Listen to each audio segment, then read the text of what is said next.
Mesdames et messieurs, bonsoir. Ravi de vous retrouver pour ce deuxième numéro du Journal de la lutte. Le deuxième numéro d'une série de 10 numéros que nous avons l'honneur de vous présenter dans le cadre de la 43e édition du Sabre national à Difa, où nous séjournons depuis quelques jours déjà. Et justement, pour ouvrir ce numéro du Journal de la lutte, je vous invite à la découverte d'un aspect important de la culture du manga, les scarifications. Dans le reportage qui va suivre, notre reporter Aliou Oumarou nous informe sur les significations et les origines des cicatrices dans cette région du Niger. Les cicatrices faciales des Kanouris sont des signes qui les distinguent des autres ethnies qui composent les populations nigériennes. On retrouve les Kanouris au Nigeria, au Tchad, au Cameroun et au Niger. Ils sont surtout concentrés le long du lac Tchad, où ils pratiquent la pêche, l'agriculture, le commerce et l'élevage. Les Kanouris sont scindés en plusieurs groupes, dont chaque groupe avec ses cicatrices faciales propres à lui. L'histoire des populations de la région de Difa se confond avec celle de l'empire du Kanem-Bornou. Les premières populations qui se seraient installées au pourtour du lac Tchad seraient des Sceaux, et puis vers des Boulala, des Teda et plus tard des Arabes. Il y aurait eu un métissage entre les différentes populations là que je viens de citer, et d'où sortir les Kanouris, les Toubou et les Zagawa. Maintenant, le mot Kanouri même viendrait de l'expression Kanouri, Kanemri, c'est-à-dire que gens du Kanem. Maintenant, s'agissant spécifiquement des Kanouris, on en trouve des mangas, des Mobeurs, des Kanembou, des Dagara, des Bilmawa, des Boudmawa et des Jeko. L'histoire des cicatrices remonterait à l'Égypte pharaonique. Vous savez, dans l'Égypte pharaonique, où il y avait eu des populations noires qui avaient fait valoir une brillante civilisation, il y avait divers clans, et chacun des clans avait ses propres cicatrices, avait ses propres totems, avait aussi ses propres parents à présenter. Donc c'est de là-bas que remontaient ces cicatrices-là. Et ces cicatrices-là, vous savez, à chaque niveau, elles sont hiérarchisées. Hein. Il y a des cicatrices pour les gens, pour les princes, il y a des cicatrices aussi pour les gens du peuple. Ces cicatrices ont été faites, c'est juste pour pouvoir différencier les gens. C'est pour que les gens puissent se reconnaître, c'est pour une certaine identification ethnique. C'est pour cela que cela a été fait. Les marques Kanouri, la coiffure, leur façon de s'habiller et surtout leurs noms sont très distincts. Les cicatrices raciales ou incisions rituelles de visage varient selon les ethnies qui permettent de distinguer la communauté Kanouri. Au Niger, il suffit de regarder le visage d'une personne à travers ses cicatrices pour reconnaître son ethnie.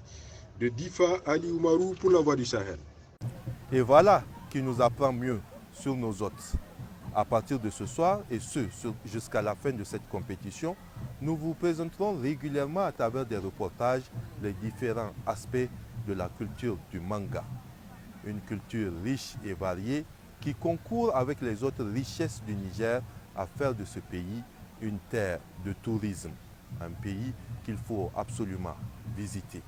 Par ailleurs, dans le cadre des compétitions de cette 43e édition du Sabre national, je vous invite à suivre le résumé de la matinée de compétition, la première matinée.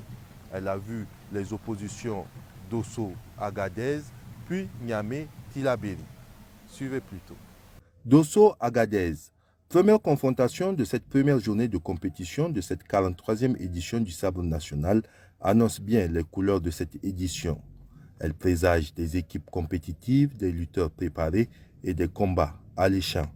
Ce duel a ainsi pleinement répondu aux attentes des nombreux spectateurs et téléspectateurs qui ont vu Agadez tenir tête à Dosso 5-5. On note particulièrement les chutes de sérieux challengers comme Abdou Saadou, Moussa Oumarou et Soumaïla Abdou de Dosso, terrassés respectivement par Rabiou Kankoura, Suleiman Alidou et Saleh Daouda. Victorieux face à Chayabou Aldi, Isaka de Dosso prolonge le suspense. Court-il vers un 5e sabre? Point d'interrogation. La deuxième confrontation de la matinée a opposé Niamey à Tillabéri. Elle a enregistré 6 victoires pour Niamey qui garde pour invaincu Adamou Abdou, Tassiri Ibrahim, Sabo Abdoulaye, Yakuba Adamou, Abba Ibrahim et Ilia Mamma. Contre 4 du côté de Tillabéri. Ali Hamani, Afisou Hassan, Anas Amadou et Sadou Bagouma qui a terrassé Aminou Ibrahim, quart de finaliste à l'édition précédente à Niamey.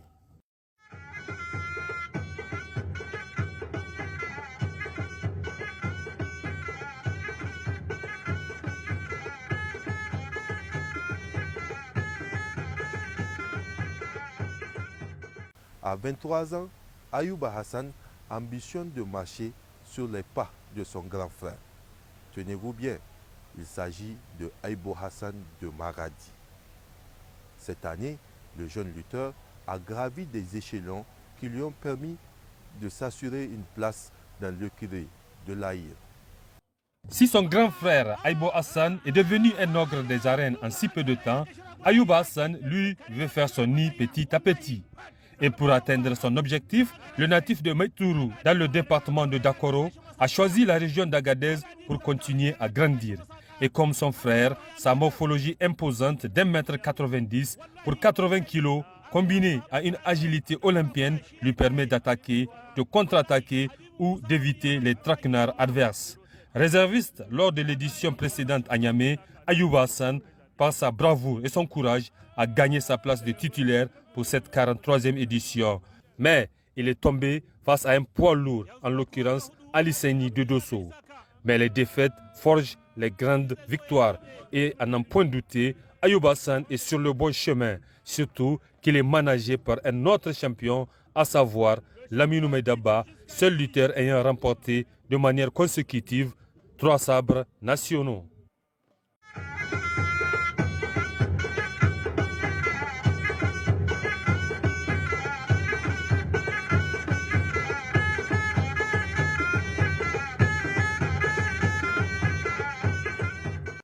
Saleh Daouda, en ceinture bleue, le feu follet de la région d'Agadez, presque toujours égal à lui-même, face à l'un des plus sûrs lieutenants de Isaka, deux forces presque identiques, Soumel Abdou de Dosso.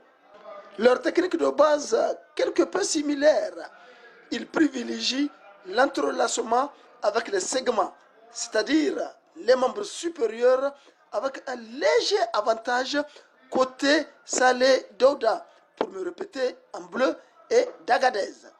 Sa technique de base est le cliquet.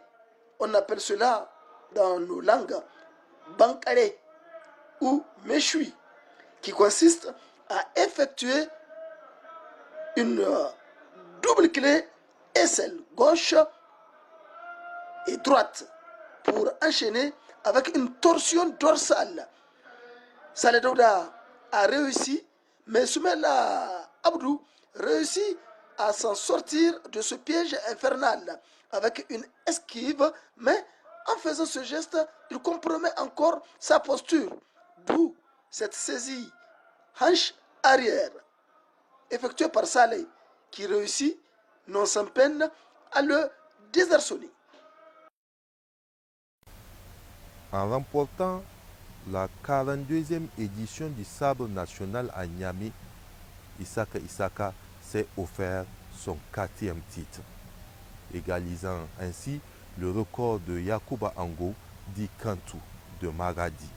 Mais pour réaliser cette prouesse, le gladiateur de Dosso a dû se défaire de lutteurs bien coriaces. Le parcours d'un champion dans ce reportage de Assimi Aboulaye. Conquérir un 4e sabre et égaler le record de Yakuba Angodi Kantou de Maradi n'a pas été une promenade de santé pour Isaka. Lors du premier tour, il a dû faire face à de farouches oppositions. Le gladiateur de Dosso a dû puiser dans sa réserve de modules pour franchir cette étape. En 8e de finale, Isaka bénéficie d'un tirage favorable en étant exempté, ce qui lui permit de se qualifier sans encombre en quart de finale. À cette étape, Issa Issac affrontait le virevoltant Mansour Issa de Difa, un lutteur teigneux et vif, spécialiste du ramassement de jambes. Après une trentaine de minutes d'un combat âpre, Issa Issac réussit à surclasser son adversaire à l'usure. C'est pourtant Mansour qui lance l'offensive, mais Issa Issac contre-attaque. Avantagé par sa morphologie, il procède par un ramassement de jambes à son tour et c'en est fini. En demi-finale se dressait l'ogre de l'Ader, la révélation de la compétition, Zakir Zakari, un lutteur ayant le vent en poupe et réalisant jusque-là un sans faute. Là également, Issa Issac, un lutteur adaptateur, réussit à circonscrire toutes les attaques du jeune Zakirou et grâce à son expérience, choisit le bon moment pour attaquer. D'abord par un ramassement de jambes, puis un arraché mi-hauteur. Mais Zakirou résiste à l'assaut et finalement croule sous la pression. Issa Issac passe en finale. L'adversaire de cette étape ultime se nomme Aibo Hassan de Maradi, un lutteur imposant, un vrai mastodonte. Et le combat a été âpre avec des offensives intenses de part et d'autre. Après près d'une heure du même scénario, c'est l'expérimenté lutteur de Dosso qui trouve les ressources et l'astuce nécessaires pour venir à bout du lutteur de Maradi. Ramassement de jambes, suivi de percussions pour finir par un tassement. Issa Issac devient roi des arènes pour la 4e fois. 4e fois, pourquoi pas une 5e fois, puisque le décompte a déjà commencé avec cette première victoire face à Chayabou Arji d'Agadez, début d'un long objectif ambitieux. Avant les insolites, le volet publi-reportage. Et dans cet aspect de notre journal, nous nous sommes intéressés pour vous au CNUT, le Conseil national des utilisateurs des transports publics, une entreprise qui participe aux côtés du ministère de la Jeunesse et du Sport à la réussite de cette 43e édition du Sabre national. Dans l'interview que le directeur commercial nous a accordée, nous vous invitons à découvrir les missions de cet établissement public à caractère industriel et commercial. Le CNUT est une institution au service des opérateurs économiques nigériens. Donc, nous représentons les opérateurs économiques et les transporteurs pour protéger leurs intérêts auprès de toute administration administrative et privée et auprès de tout partenaire. Donc, à travers la représentation et la protection de leurs intérêts, à travers l'optimisation de la chaîne de transport et de la logistique, le CNUT aussi, c'est un outil d'accompagnement, d'assistance aux chargeurs. L'assistance est multiforme. On donne des informations aux opérateurs économiques nigériens. On les forme aussi. On organise à leur intention des ateliers de renforcement des capacités pour qu'ils maîtrisent mieux leurs opérations du commerce international. Et puis nous menons des enquêtes sur les coûts et délais du transport que nous leur restituons sous forme d'informations sur les différents corridors empruntés par leurs marchandises.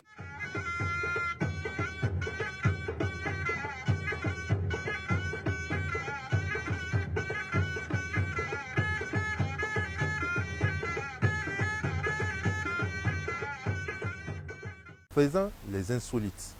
Dans sa technicité à dénicher, à chercher, à fouiller et à trouver les images qui nous font rire et réfléchir, Youssouf Kodo nous propose cet élément. Tout objet susceptible d'être dangereux ne doit pas être porté par un quelconque lutteur, d'où une fouille corporelle assez méticuleuse. À ce point, les juges, arbitres doivent être stricts en contrôlant surtout les faits et gestes des lutteurs. Yacouba Adamou a été victime de cette petite inadvertance de la part des juges arbitres, écorché de part en part au revers de la main. Pourtant, l'on dit souvent Damba Mantiyengi, Damba Hodaba. L'homme au pigeon, Tassiou Ibrahim de Niamey, a toujours eu quelque chose de particulier. Au lieu d'un pigeon, il en a à présent 2. Et ce n'est pas fini. Le voici avec un new look à peine visible. Regardez, regardez s'il vous plaît. Son menton, ou sous son menton, se dresse une barbichette de couleur rousse.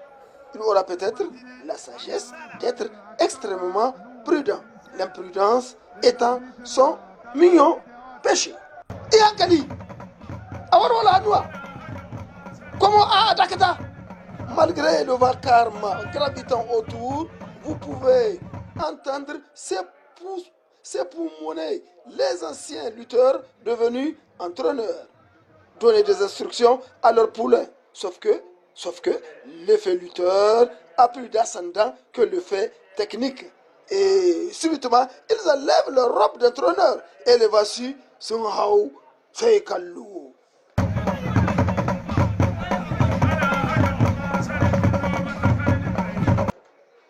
Tantôt arbitre, tantôt pitre, c'est le one-man show de la lutte.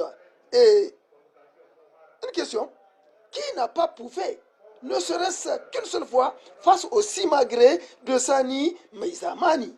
Il a juré de rester à vie dans les sérails de la lutte au Niger. Lutteur, ensuite danseur, puis bouffon. Le voici cette fois-ci tambourinier, la grosse caisse. L'homme orchestre, reste à savoir si Meizamani pourra aussi rester longtemps en supportant le poids de ce lourd instrument de travail, presque aussi grand que lui. C'est tout pour cette édition du Journal de la lutte. Mesdames et messieurs, merci de nous avoir suivis. On se retrouve demain pour le prochain numéro.